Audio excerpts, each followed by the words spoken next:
Hey, Andre. Hey Thomas, how are you doing? Sorry, what was that?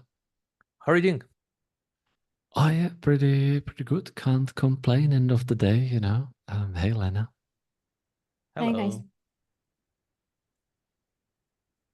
How are you doing, Andre? Also pretty good. I recently returned from my trip to Georgia. That was really nice. No. What did you do there? Getting married mainly.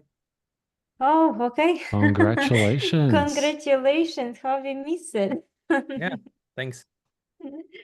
Wow, cool. Yeah, that was really nice. And it was kind of the only place where we could meet with our parents and some of our friends. Mhm. So all in all, it was a really great time. I met with people that I haven't seen for years. We ate delicious food, um, walked around. The Tbilisi is a very it's a city that has a lot of character, so that was also super fun. So yeah, that was really really nice. Did you have a big wedding party? No, it's like altogether there were 10 people, Mhm. and we organized it in such a way that our parents are departing, and then some of our friends were arriving. So Mhm. we rented like a big house that could host 10 people, and there were like people coming and going, switching places. Multiple parties. Okay. Differently themed party. Yep. That's And cool. like I spent 1 week there. By the end of the week, it was already pretty hard to keep on going. Uh, and the the issue was that the more and more fresh people were coming, and they were wanted They have her to full of have energy. like Yeah. some more active time, and some other people, and especially us, we were already pretty tired. See, marriage is hard. It's Yeah, Congratulations, Andre. thanks.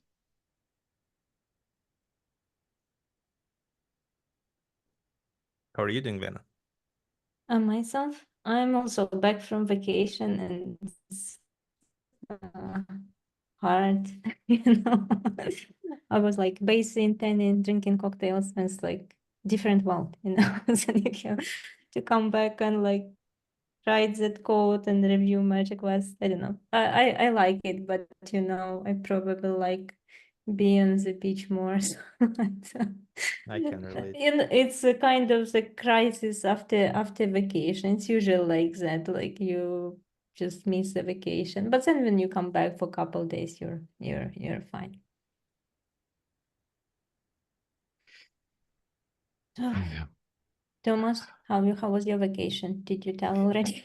No, I didn't. I didn't. It was really nice. We went to Greece into all-inclusive resort and just eating. I stopped drinking years ago, so I just eat and eat. I was making up for it with eating double portions of what I would eat at home, and I gained like 3 kilos, and I'm not even sorry. It was just really, really good. And it was nice to just, I didn't take my laptop with me, and it was 7, 8 days almost, longest since I want to say, yeah, like 2018 that I Oh, was without a laptop.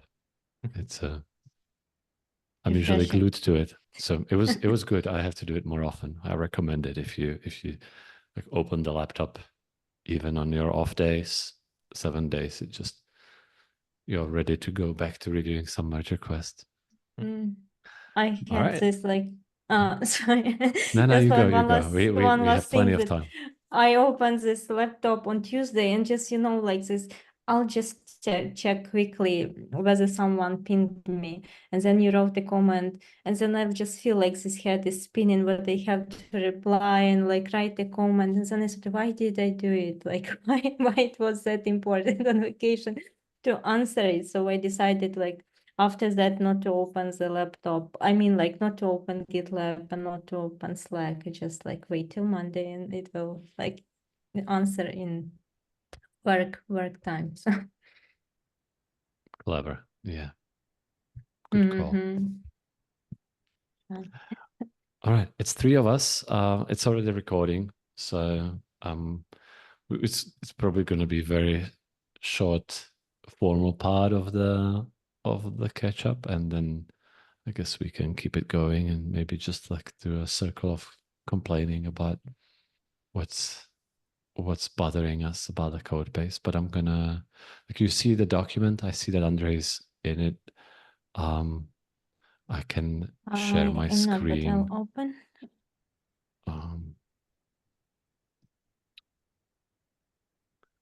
We've got few issues and merge requests of interest. There is a discussion I would recommend you reading about code review process. We are kind of like discussing about how to handle blocking comments and how to handle follow-ups. We don't have any, set expectations around what follow-up means. It can mean anything between that's just for consideration and you don't have to do it, to like a maintainer would really wish that this is a part of the original merge request, but for a speed of delivery, we can make it as the very next thing that the author is working on. So have a look in your own time. There is some structure that like Paul and Andre and I are both kind of thinking that we should introduce some kind of labeling of like a priority to the comments, pretty much to like blocking and then immediate follow-up, and then a normal follow-up that can be scheduled as any other tech debt issue, and then no follow-up whatsoever kind of thing. That's the, but yeah, feel free to chime into the discussion. I think we are on a good path to resolve it, and then I guess we still need to find a place where to put our more specific like editor extensions, code review processes in. I guess we'll put them in our handbook page, a team handbook page, because maybe they won't apply to the whole company and the monolith code base. Any suggestions on where to put it would be welcome. And then we've got right, I think that this is a wrong indentation. Yeah, there is the dependency injection. There's been mixed feedback about it. I guess the idea of dependency injection is good. Maybe the mini framework that we are using, that I mainly wrote, is not the best solution. I'm not sure if you have any feedback to. Hey, Paul. If you have any feedback on, we are just talking about dependency injection. You joined at the right time. One might say I injected myself at the right time. Can I ask? Just in time.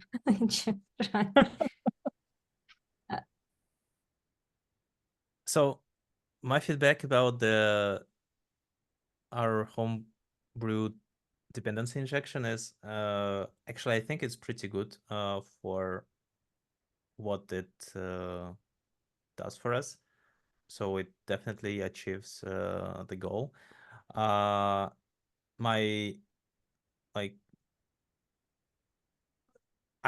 am missing just one feature, I think, for it.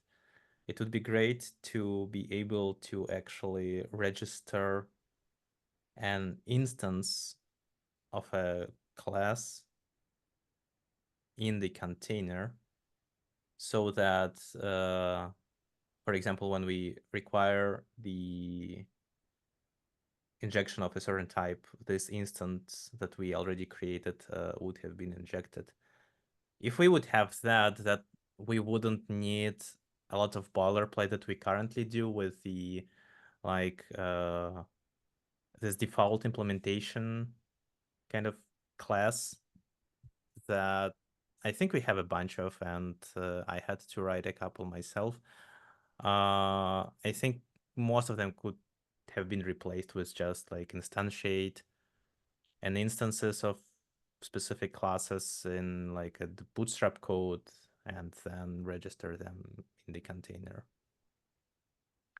Gotcha. So just let me rephrase it because I'm not sure so you're saying that to reduce the boilerplate of like creating interface and then interface ID and then the default implementation, you would like you miss a feature that would allow you to just directly use a class as the identifier? Or No, what I mean is that how currently the DI works is basically whenever we need to inject something, the instance of the class is created on the fly.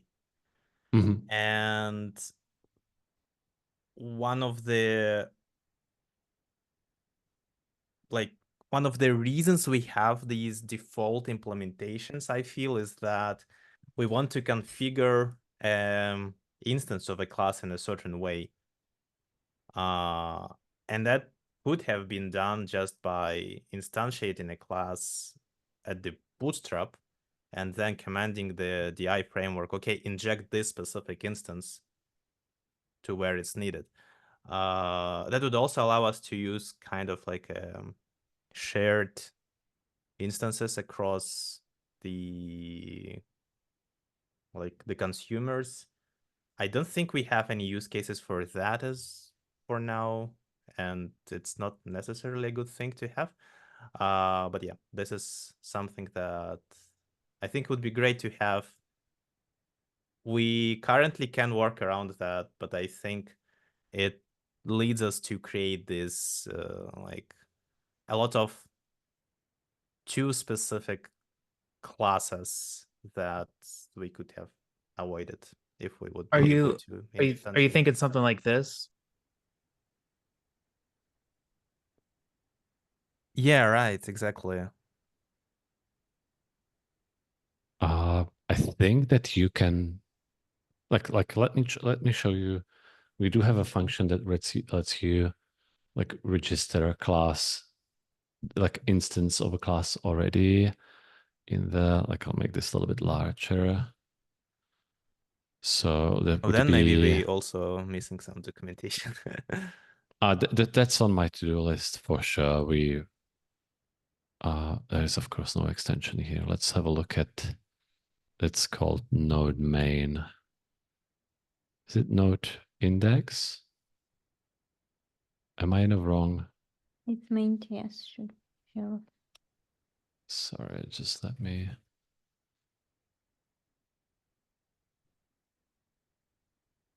Node main TS. Perfect. Thank you, Lena. There is like add instances. This like a little workaround. That's for instance, like we have some instances that like we are not creating. It's for example the document service. It's or like the document service needs some dependencies outside of the container. Like let's say the actual fetch implementation, and we have a few others where like with the connection, the language server connection that you get, stuff like that we have like we are given, but we can't instantiate them. Those we just brand against some interface and add them as a already done instance. Ah, okay, got it. Yeah, then actually we maybe even don't need anything else. We just need the docs. That's what we need. I guess so. Yeah, like where is the, if I'll have a look at our DI index. Yeah, there is the, like there is a JS doc, and then there would be somewhere link to, here we go, where is the container? Yeah, there is a link to a README, but I'll just move it move it here into the project. It's I'm not sure whether it will exactly like work as seamlessly as you would imagine. The tricky thing with this dependency injection framework is that you always need to somehow, like the reason, for example, why we have the brand instance is because the interface is also that interface ID. That's the trickery that we use, like the branding that we use. And so you still need to like attach that string constant at runtime to the class that you are using. You can't just like, it can't understand from the class that it like suffices some interface in TypeScript because that's not available at runtime. I like that a lot. I think it's a good thing because a language feature that's, I think, not commonly used, but definitely is possible, is the same class implements multiple interfaces. And so I think it's nice when we register to the DI container, this class goes with this interface, or this instance goes with this interface.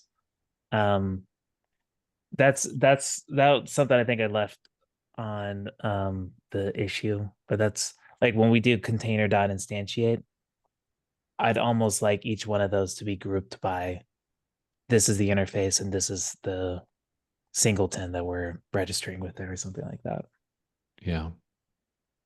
There are like things I miss a lot is being able to like ask for multiple instances of the same interface.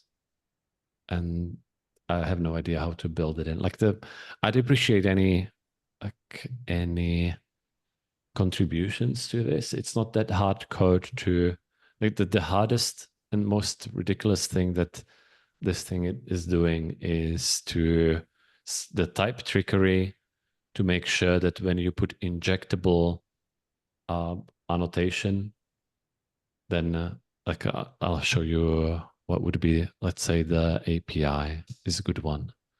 The biggest trickery of the whole framework is the type gymnastics that I had to do with lots of help from AI to ensure that, like when you say this injectable is implementing this interface ID and has this interface ID dependencies, that it actually validates that the class implements the interface, and then the constructor takes the same arguments that implement like as these types. And that's the hardest part of the framework.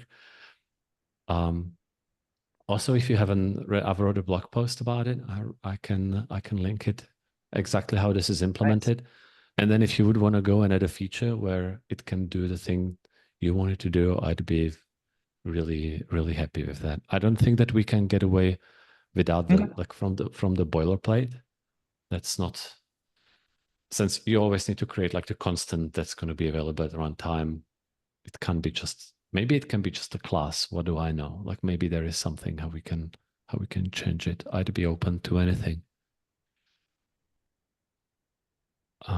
Yeah. The tricky thing is often when you see dependency injection in TypeScript, it's handled like I think exclusively with the TypeScript experimental decorators that are much more powerful than the ECMAScript decorators that this mini framework is using. And you can like annotate or like add decorators to parameters of functions in a constructor or wherever to inject it there. And it's got access to the full type system, and it's just more powerful. But it would mean that if we start using it, we need to drop we need to, on top of ESBuild that we are using for bundling that supports these ECMAScript new decorators, we would also have to still use the normal TypeScript to emit the decorator metadata and then somehow consume it. And then if we are doing that, we might as well use something like T-Syringe or something that's already done. No, I'm not a big fan of those features actually, so I think we have a good compromise here. One thing I want to do, and if anyone wants to go ahead and do it, that would be great, is, oops, here we go. Here, the one part of the boilerplate that we can do away with is that now whenever you introduce a new instance or a new class, you need to go and add it to the you see here node main and also the browser main. And I think eventually we are reaching the scale where it should be just, you have a module, like let's say there is a folder for advanced context, and that will have exported classes that are like injectable. And then here you would have something like a, like a advanced context injectables. And that way, anytime you add something to the advanced context injectables somewhere else, you don't have to touch the node or browser packages anymore. The VS Code project, they call this like, they'll call these contribution modules. So they'll have like such and such dot contribution dot ts, and you just import it. So it's like the contribution itself actually does like just statically registers the singletons or whatever it needs to. Gotcha. And yeah, it's clearly downsides to doing it that way, but it's kind of convenient because they have it where okay, if I'm contributing an implementation for a thing right there, that's where I also say we're going to register, like it's all co-located, the registering of the singleton and all the stuff there.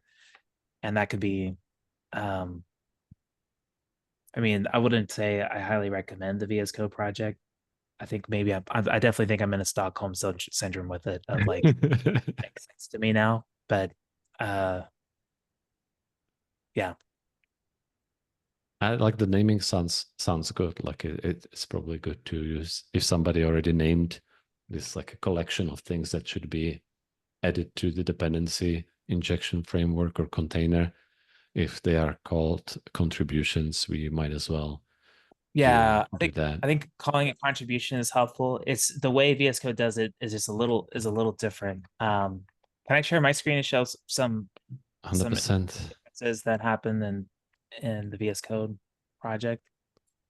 So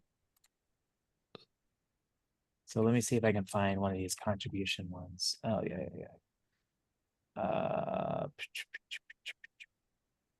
What's a good one? Maybe it's Splash. Yeah. So you see they'll do this thing where inline, there's no method exported from here. This thing registers the singleton. And it looks like, yeah, they even have like an inline class that's done this thing. But these contributions are like just a whole bunch of registered functions, which are kind of cool. And some of the what would be one? If I go to like browser, oh, this is a weird one, but not here. Not telemetry. Let's go to like maybe profiling.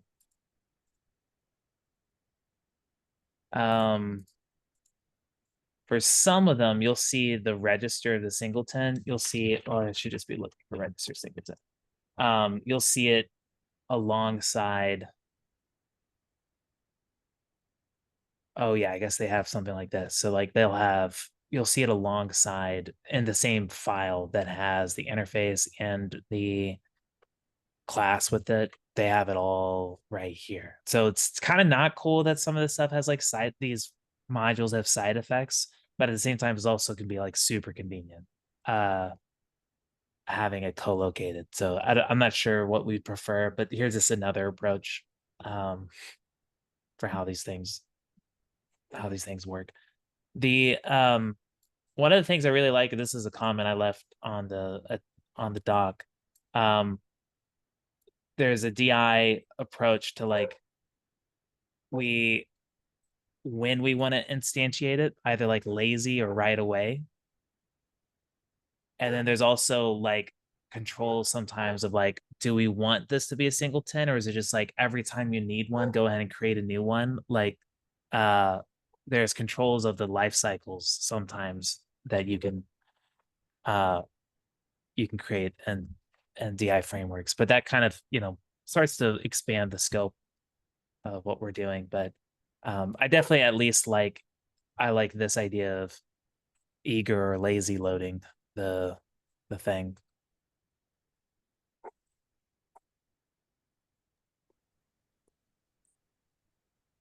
Makes sense.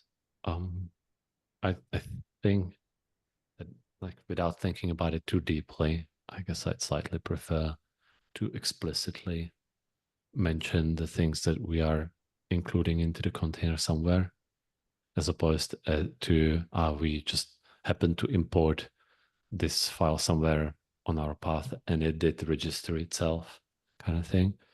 With the eager initialization, I guess I would need to see a use case for lazy in terms of we like most of the, like, because we rely so heavily on constructors and we don't have any additional method for initialization in the framework. Everything anyway happens instantly and we need to rely on the event system to kind of catch up later. Let's say that like you instantly create API class, but that doesn't have token and account configured yet. And only eventually it gets the token from the configuration service and then it emits an event saying, now I have a token and I'm ready to make API calls. So I would have to see a use case for like the lazy versus eager in our case, or maybe like changing this, I don't know, saying that every injectable thing, if it's got an init async method, it's going to get called at some point in time. I don't know, but that from the top of my head, I'm not sure what benefit we would have immediately from that. Yeah, I don't know either. I think though that my gut tells me lazy loading by default is like you want to like kind of almost lazy load by default, but then there's some side effects you need to trigger. So that's like when you would want to do eager. But I don't know. Things definitely get very gnarly when bugs are introduced because of DI configuration. Like that's hopefully our abstractions don't get that wild. On a positive side, I wanted to say I am regularly wishing we had the DI implemented in the VS Code extension project. Every time I touch it, I'm like, I thought Thomas was working on this. How come it's not on here yet? I'm not working on it. I wish there was time. So yeah. I wanted to share one small thing about it. Yeah. Yes, please. So I hadn't had a chance to resurrect this merge request, but I realized and I think we do it now like 5 times, but we reach out to the version endpoint like 5 different places 5 times in the VS Code extension project. And part of it is because it's we don't have a clear space for us to share this like shared state. And it would be very, and if we had like DI stuff, it'd be really nice to just like, oh, I can just have my single version thing that caches and memoizes this, and we just inject it wherever we need it. But right now, the abstraction that's naturally grown from the project is we're duplicating ourselves a bunch, and we make this REST request a bunch. So I do like the I think that there's a huge, it can promote better abstractions dependency injection because it makes it easier for things to get in scope when we have a lot of business logic that we need to hard code in different places. So yeah, we are not that good at handling like a API request efficiency. both in language server and in the VS Code extension, but the VS Code extension is a little bit more intense towards our API. However, like the main benefit we would have from reducing the API calls is just code clarity. I don't think it costs us, like the performance of asking for API version is, we are not really stressing out the instance of any size by doing that, even if we are asking every extension 20 times a minute. So, but the fact that we are doing it in different places, that's like a cognitive load that would be nice to remove. That's why I wasn't, like, when you introduced the cache, I wasn't sure whether that fixes a cognitive load in the code, and I was suggesting that we would like fetch it once in some place. But I agree. Can I show? I'll share my screen, and I'll show also a bit of like a dependency injection and VS Code extension related merge request. This is an issue, and this is the. So we had an issue where we just asked for extension state before we asked whether the extension is in valid state before we injected context into the extension state manager. And that was causing, if it happened at the right time, it was causing this kind of message. You might have seen it if you were doing mainly in local development, but it could also happen in like normal production version. And so here I started a tiny refactoring where here you would see that we have a empty constructor. Is that the one? No, that's not the one. Here we go, extension state, I think. Let me quickly find it.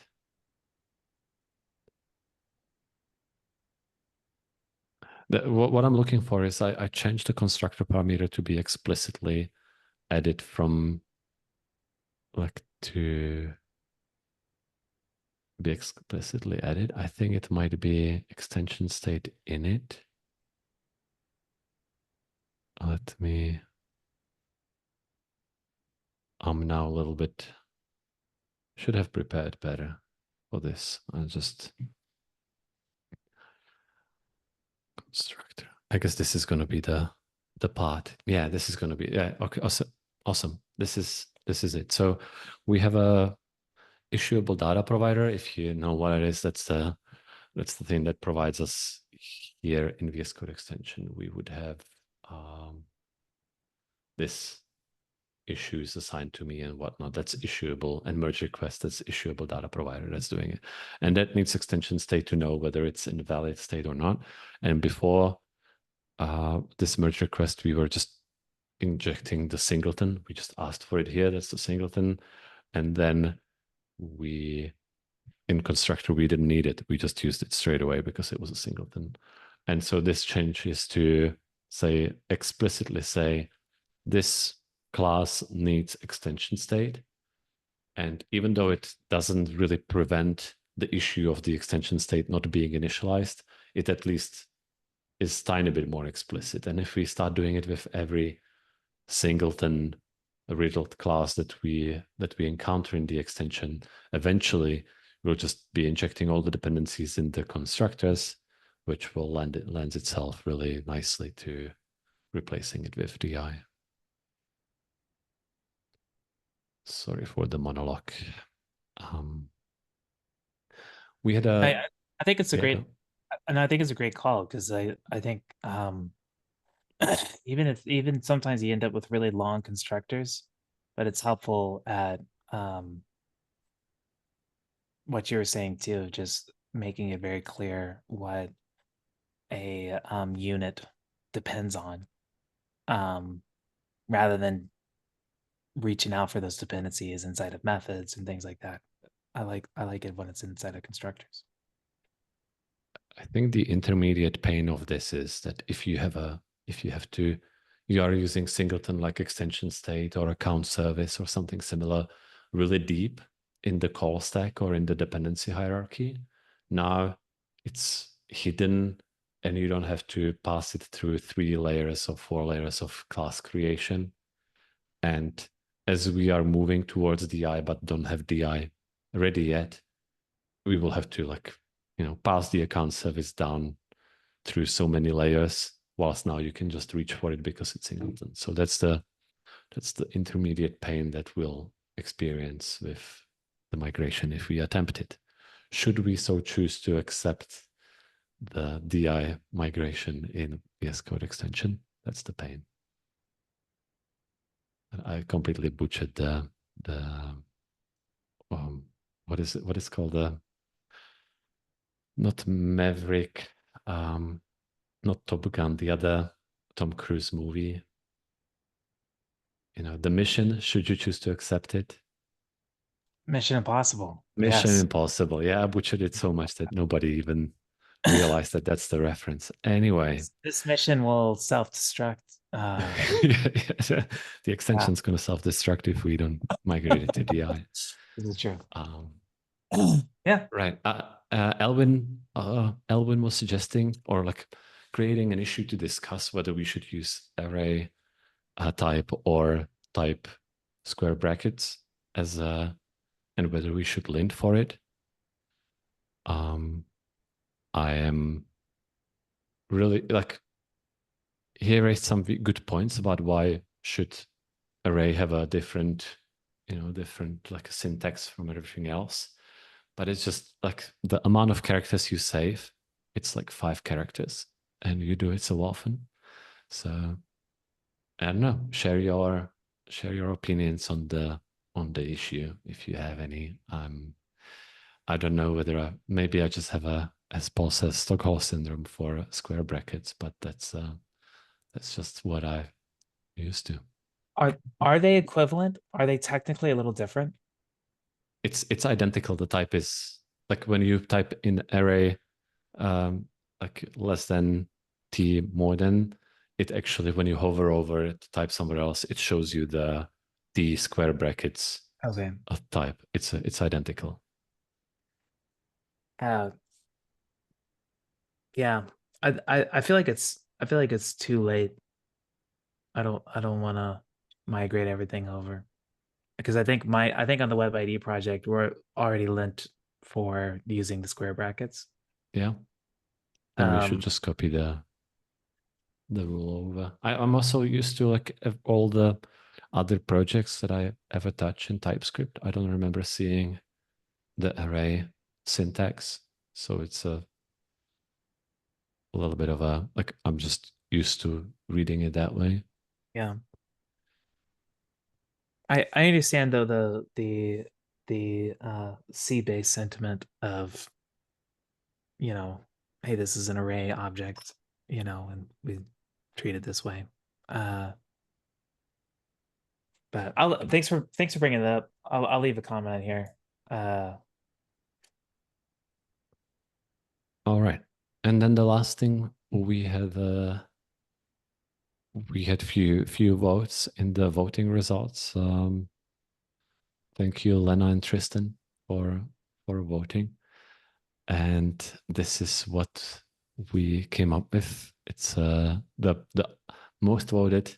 You see, your vote could completely change everything if you would. But to be fair, there are not that many pressing issues in the tech debt list. Maybe we should next time have some prize for adding the most pressing issues in that list. But anyway, standardizing extension build and bundle process, and I'm glad we have Paul here. He's the make file. Oh, nice. Genius or villain, depends on how you look at it. This is perfect timing, because I just got pinged to hop on a different call, so I'm gonna gracefully back away from. But before I do that, yeah, I'll take a look at this one too right after I hop off. Show you got a ping to join another meeting. I know. I feel bad about it. I'm sorry about that. Yeah. Thanks for putting this together. Sorry, I have to hop off a little early. I'll catch you all See later. you.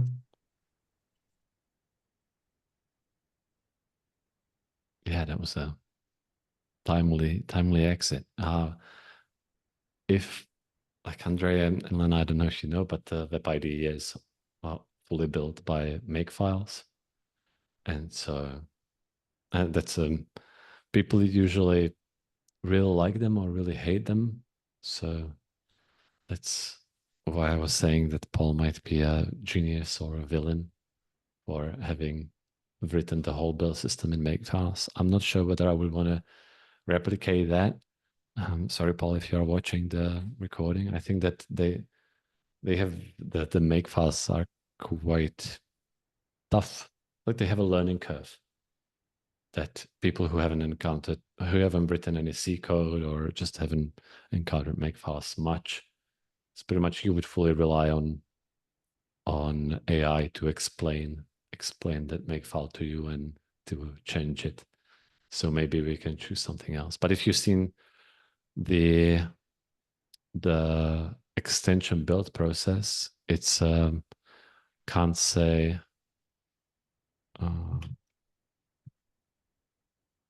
let's have a quick look. It would be like scripts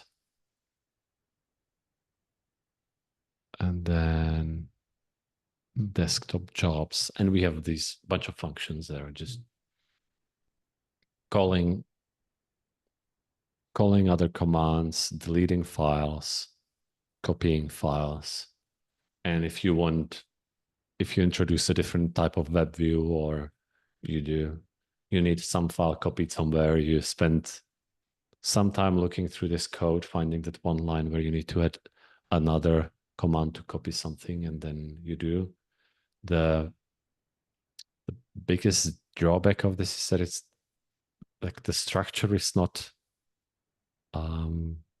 you don't, how you call it, it's not easy to grasp the structure. You just pretty much need to full text search for the command, or like put some console logs or track it line by line.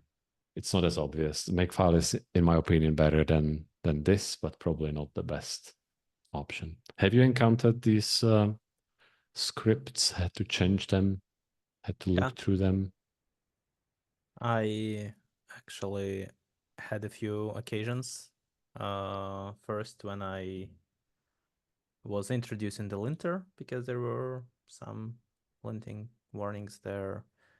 And then I was actually adding some package.json related tasks to the desktop build. It wasn't that bad, actually, at least for these use cases. And the upside was that it's like in a language and technology that we all can understand. So that's definitely a plus. Mm-hmm. But yeah, I can see where you're coming from, and especially if we keep extending them, it might get out of hand.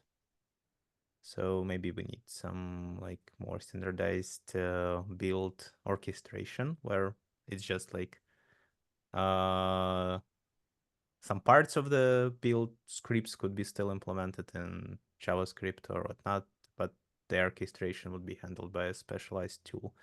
I think that would make sense. Checking the options that are provided in this issue, I would vote against using Gulp or Grunt, because Grunt is pretty much dead and Gulp is also pretty dated. So introducing Gulp in the project that doesn't have Gulp already, I think is the suboptimal move. So we'd rather use something more recent, I would say, or more general purpose, because last time I was working with Grunt, and that was like 7 years ago. There were some limitations that were pretty hard to like navigate around if you bump into those, and it wasn't easy to extend from what I remember.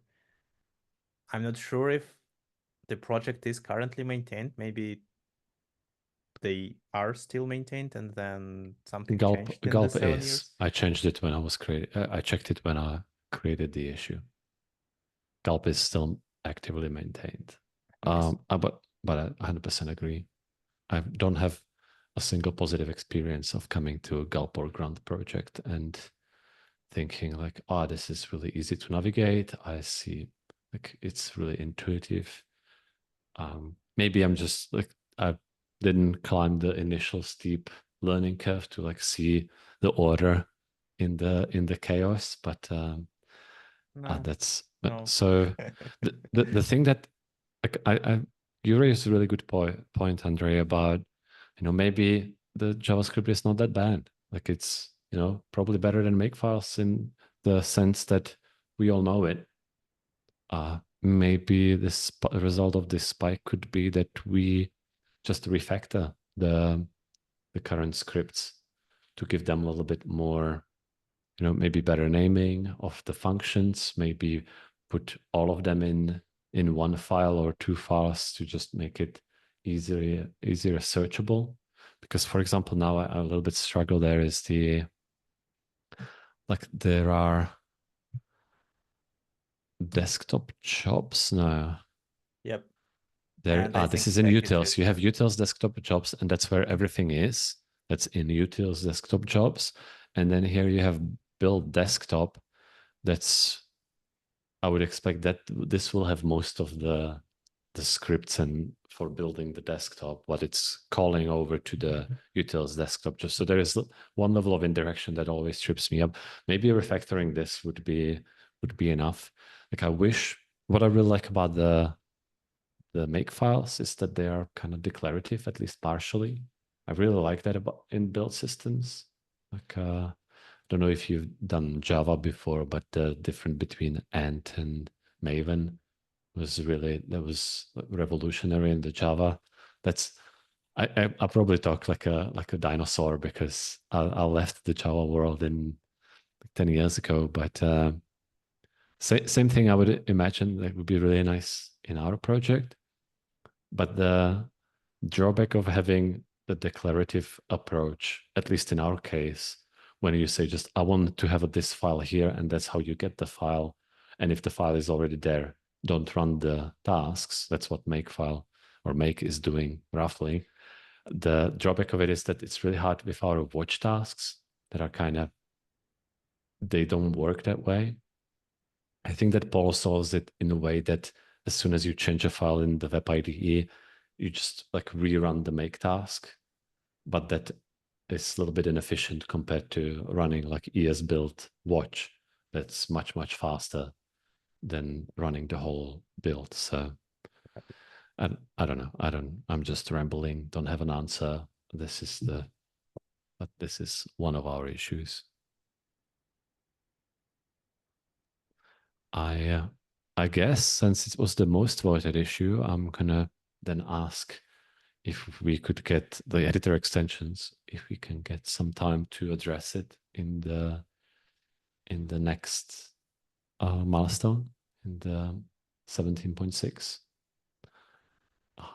Since it's the most upvoted, but if you would want to, the voting participation wasn't that high. If you have if you want to make a case that something is more important to be that one tech debt issue that we'll bring forward for the next milestone, or two tech debt issues, I don't know, then please do so. We can do it on that issue, on our maintainer meeting issue, or in the agenda, I guess, or in Slack. Do you want to discuss any of the other upvoted issues? Do you have a favorite issue that you would like to make a case for, something that you voted or see? I think we are at time. Yeah. Okay. Then thank you so much for joining in on our second maintainers meeting. I'm going to be sending out a survey soonish about whether there is any value in this or whether anyone would want to change a format. So stay tuned for that. And otherwise, I'll see you maybe in a team meeting on Thursday. Yep. Thank See you. ya. Bye bye. Bye bye.